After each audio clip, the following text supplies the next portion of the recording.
So I wanted to make a quick video. I was asking Google AI um, how much how much did Titus Flavius resemble his father Vespasian? And I did have a bunch of pictures up showing this. But anyway, the answer doesn't dwell too much on physical appearance. Rather, it seems to dwell upon their accomplishments and their personality and character. But since that's educational, we can read that too. It says, though ancient sources describe similarities in their military abilities and their practical, pragmatic approach to governance, Titus and his father Vespasian had notable differences in personality and public perception. Similarities: military command. Both men were proven and respected military commanders. Vespasian commanded forces in Britain and Judea, where he was joined by Titus. I think it means that Titus joined him in Judea. I don't think, although it could be possible, I don't think Titus joined him in Britain. Both were celebrated with a joint triumph after their first victory in the First Jewish-Roman War. Administrative skill. Both were pragmatic, effective, and hard-working administrators who restored stability and order to the empire. Now, why was the empire unstable? Well, probably because Nero converted to Judaism, and that was seen as treason of the highest order because it was the emperor himself who converted to Judaism, and that was seen as a betrayal of Roman values. Fiscal management, and I would add also the Roman gods. Fiscal management. Both had a keen sense of fiscal management. Vespasian was famously frugal, while Titus showed his own financial generosity, though he had to manage an empire still recovering from civil war. Temperament as emperor. Historians suggest that in their roles as emperors, both men were far more moderate and level-headed than their predecessors. The historian Tacitus even noted that Vespasian was the only emperor who had changed for the better after gaining power. Differences. Aspect of public persona. Titus, charming and popular. Ancient biographer Suetonius described Titus as the delight and darling of the human race. After his ascension, he was viewed as handsome, friendly, and cultivated, surprising those who feared his earlier reputation. Vespasian was known as gruff and humorous. Vespasian had a rough, often coarse humor, as you might expect from a career military man, and was known for his blunt jokes, especially about his own reputation for stinginess. Reputation before power. Titus was notoriously disliked. Before becoming emperor, Titus was widely disliked and viewed with suspicion due to his ruthlessness as commander of the Praetorian Guard and his controversial affair with the Jewish queen Berenice. So, queen or princess? I'm not sure on that. Berenice or Veronica is another form of that name, I believe. So, this demonstrates how any sort of alliance with anyone who's Jewish could be controversial. A safe pair of hands in the case of Vespasian. Despite being underestimated earlier in his career, Vespasian was considered a reliable and competent general. He was viewed as a pragmatic choice for emperor because his humble origins made him appear less of a threat to the established order. In the aspect of personal interests, Titus is characterized as cultivated and refined. Titus was well educated and cultivated, with a talent for writing and a quick wit. which lent itself to the invention of Christianity. I'm sure. Vespasian was practical and down to earth. Vespasian, from a modest background, was more focused on practical matters like military discipline and public works. He famously dismissed his son's reservations about taxing public toilets, saying money does not stink. That reminds me of the New Testament saying about how foods, when ingested, eventually go down the sewer anyway. Summary: in essence, Vespasian was a pragmatist from a humble background who, through diligence and common sense, earned his place as a successful ruler. He was respected for his competence and wit. Titus, by contrast, came from the highest level of Roman society and was initially viewed as potentially cruel and dissolute. However, once in power, he surprised the public with his benevolence and won their affection, resembling his father in his ability to rule effectively and bring stability to Rome. So now, why would I ask this question? How much did Titus Flavius resemble his father Vespasian? It's because of, let's see, not this passage.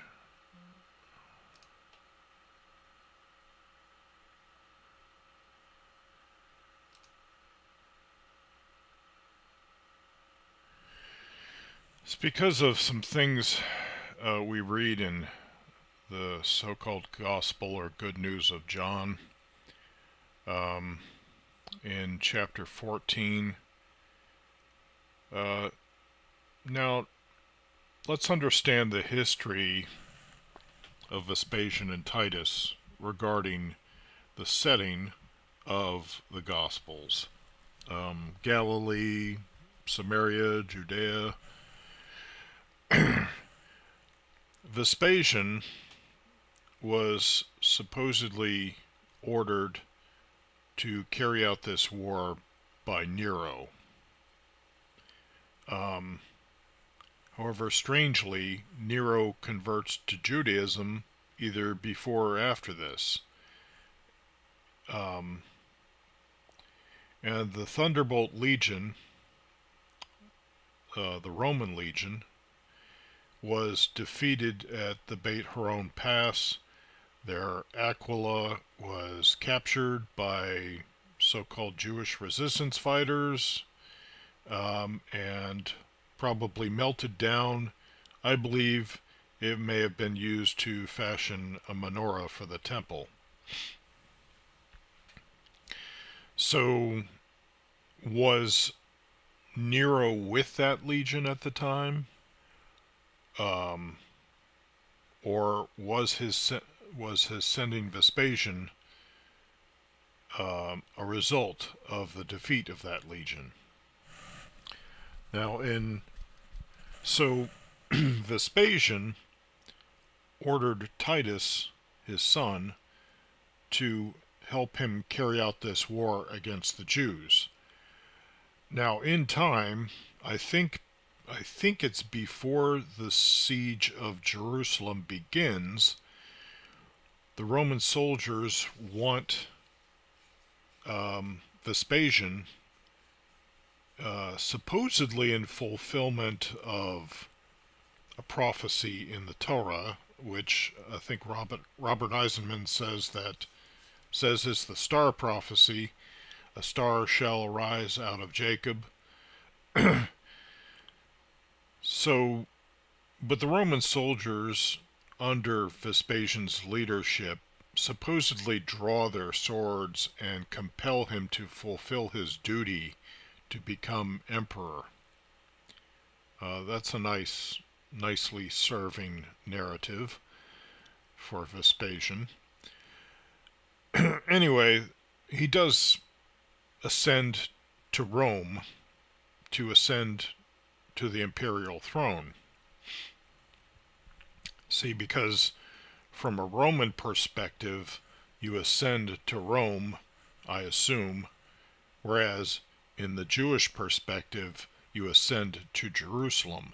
All travel away from Jerusalem is seen as a descent, a yerida. All travel towards Jerusalem is an ascent, a yerida. And really it goes up in tiers or ascents from there, because you're ascending in levels all the way to the most holy place in the temple.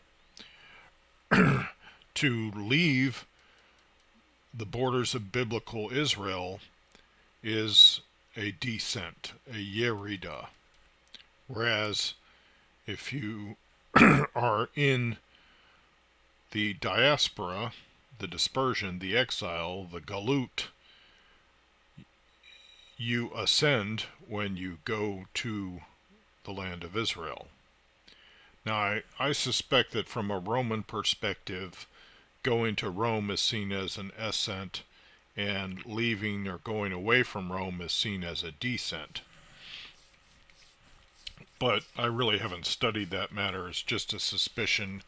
And the way the Christian scriptures talk about Vespasian and Titus in the person of God the Father and his beloved Son, I suspect that that's the way it was seen by Romans. But in John chapter 14, so when Vespasian ascends to the imperial throne, he leaves Titus to carry out the rest of the war against the Judeans. So, in light of that, let's read John chapter 14. Let not your hearts be troubled. Believe in God. Now understand that Vespasian, as the Roman emperor, was the Roman state god, the Roman sun god. Believe also in me. Now this is Jesus talking, but Jesus is a literary disguise for Titus Flavius, the beloved son of Vespasian. So Jesus goes on to say, in my Father's house are many rooms, or some translate it many mansions or estates, I think. If it were not so, would I have told you that I go to prepare a place for you?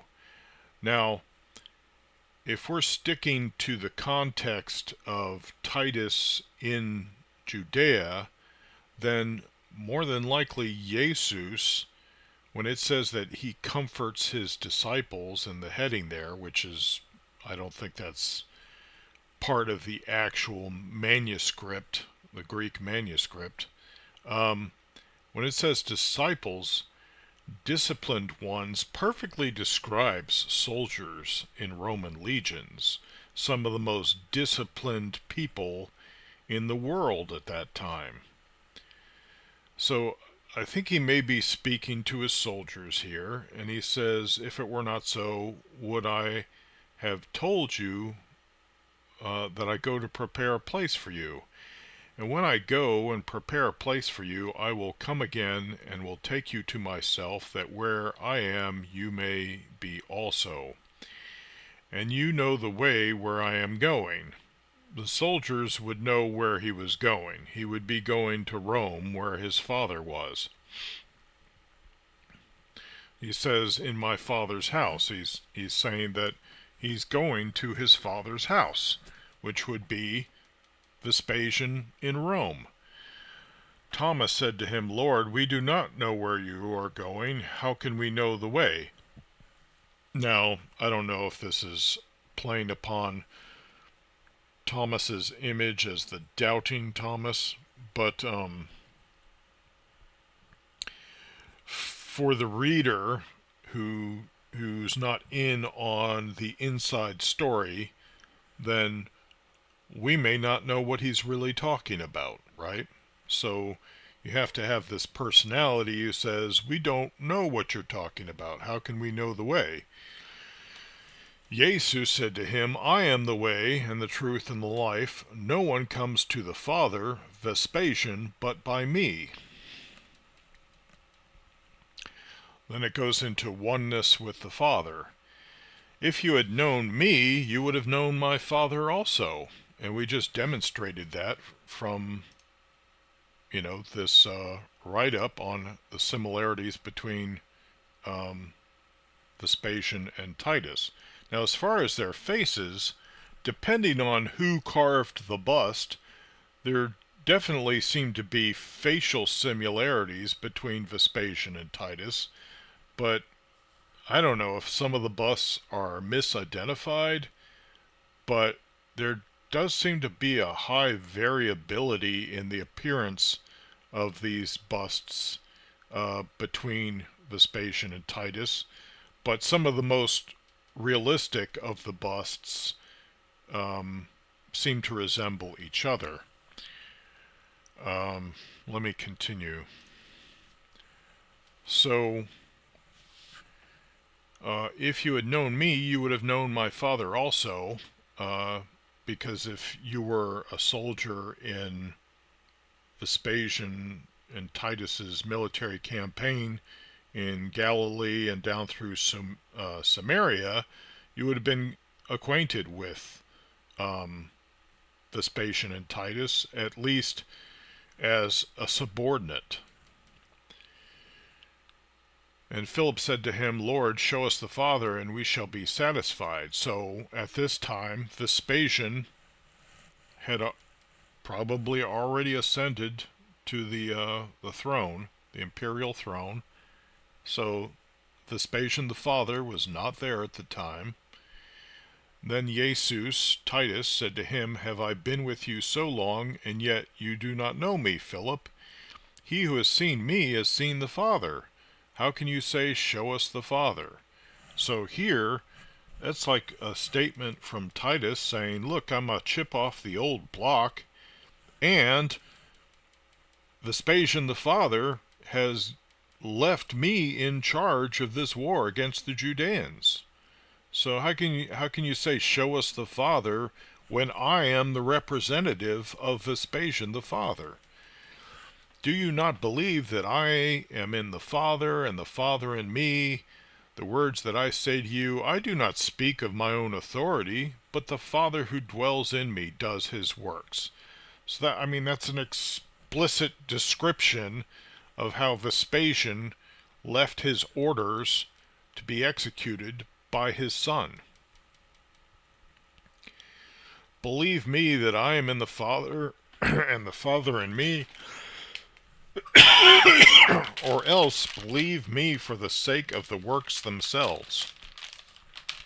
So he's saying, the things that I've accomplished, you can see them. You know who I am as your military leader. If my words don't convince you, then just look at what I've done. That's the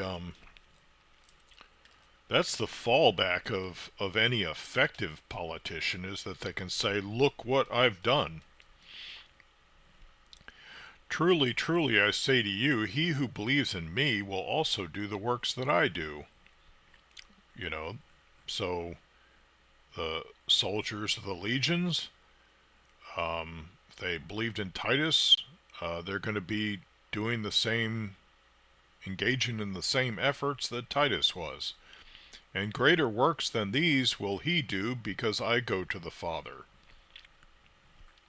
So eventually, Titus would be ascending to the imperial court, and these legionnaires would probably be under different leadership, because I suspect each legion had its own commander, but it was Vespasian and Titus as generals who were conducting the entire campaign.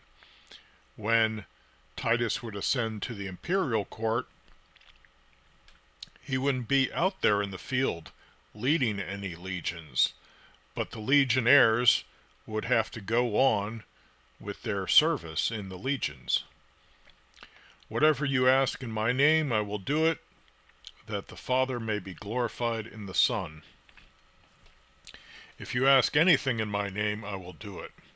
If you love me, you will keep my commandments. Now here, commandments, it's like the order that a commander gives. A commander commands, a commander gives orders. It's the same if he said, if you love me, you will uh, execute my orders. Role of the Spirit. And I will pray the Father, and he will give you, this is in the Revised Standard Version, by the way, and he will give you another counselor to be with you forever, even the Spirit of truth, whom the world cannot receive, because it neither sees him nor knows him. You know him, for he dwells with you and will be with you. Now, this seems to refer to a person. It might have been Domitian. I'm not clear on this. It could have, maybe it was this historian Tacitus. Maybe it was Flavius Josephus, based on what it says later. I'm not sure. Maybe it's really just, some kind of spirit that he's claiming they will have. I don't know. This part's unclear to me. I will not leave you desolate. I will come to you. Yet a little while, and the world will see me no more. But you will see me, because I live, you will live also. In that day, you will know that I am in my Father, and you in me, and I in you. So maybe that's in the day when they read the history of what they did in Judea together, Vespasian the father, Titus the beloved son, and the legionnaires, the disciples. I don't know. He who has my commandments and keeps them, or my orders and keeps them, he it is who loves me, and he who loves me will be loved by my Father, and I will love him and manifest myself to him, show myself to him. Now, I do believe that there are passages in Flavius Josephus where it talks about how much the legionnaires did really care about Vespasian and about Titus. And this would be the case, just I can say this from my own military experience, when you're led by an officer that you respect, there is like a brotherly love there for that person, and also like admiration, like for a mentor. Then it says, Judas, not Iscariot, which is strange, said to him, Lord, how is it that you will manifest yourself to us and not to the world? And Jesus, Titus, answered him, If a man loves me, he will keep my word, and my Father will love him, and we will come to him and make our home with him. He who does not love me does not keep my words, and the word which you hear is not mine, but the Father's who sent me. So again, he's saying, I'm just executing the orders that my father Vespasian gave to me. These things I have spoken to you while I am still with you, but the Counselor, the Holy Spirit, whom the Father will send in my name, he will teach you all things and bring to your remembrance all that I have said to you. Now, it's possible that this text was embellished under Domitian, when Domitian, Vespasian's other son, the not-so-beloved son, ascended to the imperial throne, and so that there's this talk about Titus not being with them any longer, and that the Counselor, the Holy Spirit, whom the Father will send in my name, will teach you all things and bring to your remembrance all that I have said to you. So, under Domitian, there could have been a certain amount of revisionist history because the victors write the history. All right, so things tend to get changed when there's a new ruler. Peace I live with you, my peace I give to you, not as the world gives do I give to you. Let not your hearts be troubled, neither let them be afraid. You heard me say to you, I go away, and I will come to you. If you love me, there's a certain amount of repetition going on in here. Sometimes John seems like really simplistic in its language compared to the other Gospels. If you loved me, you would have rejoiced because I go to the Father, for the Father is greater than I. So here, despite the Christian Trinity doctrine, which makes it makes sense when you realize that Vespasian became emperor and thus the Roman state god, and then succeeding him, Titus became emperor and thus the Roman state god. So that's how both father and son were God from the Christian perspective, though only with the initiated Christians who knew what this myth was about. But then, flying in the face of the Trinity, and this is something that when I was young and I was a Mormon missionary, before I left Mormonism, this was something that we would point to disprove or argue against the traditional Christian Trinity doctrine, is that the Father is greater than I. So if the Son is subordinate to the Father, how are the Father and the Son one and the same? Because in Mormonism, it's believed that the Father and Son are two distinct personages. And that's certainly more in line with a Jewish concept of a Messiah.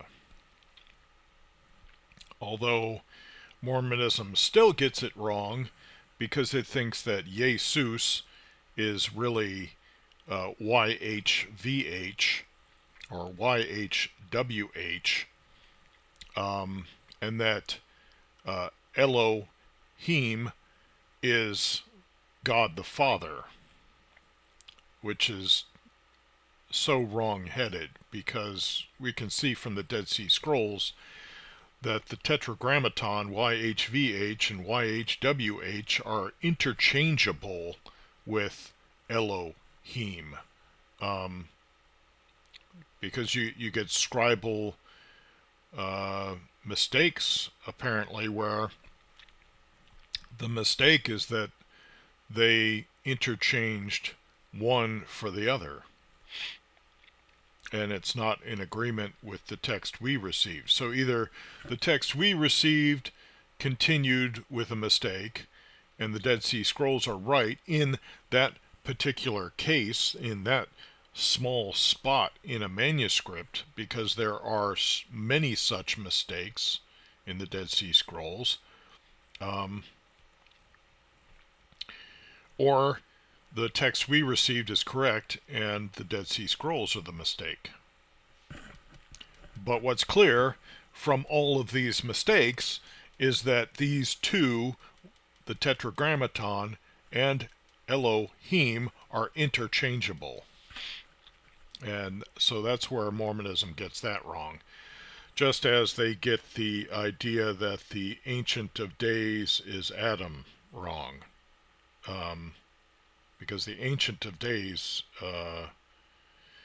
the first Enoch says that the Ancient of Days is the Creator, which makes perfect sense. Unless you say, well, how could he be Ancient of Days, because that implies that he had a birth date when the Creator should be eternal. But from a human perspective, it may be appropriate to refer to the Creator as the Ancient of Days, because you're saying that, he's not like a person whose original days were known. he's whose beginnings are so far into the past that we don't even know when they were. And and this would have been before a lot of the Greek philosophy that was brought into Christianity to try to reason out all these many confusing things. Um, and now I have told you before it takes place, so that when it does take place, you may believe. Now, this is a case of some of that Roman Flavian retro fitting or retroactive prophecy. They write these prophecies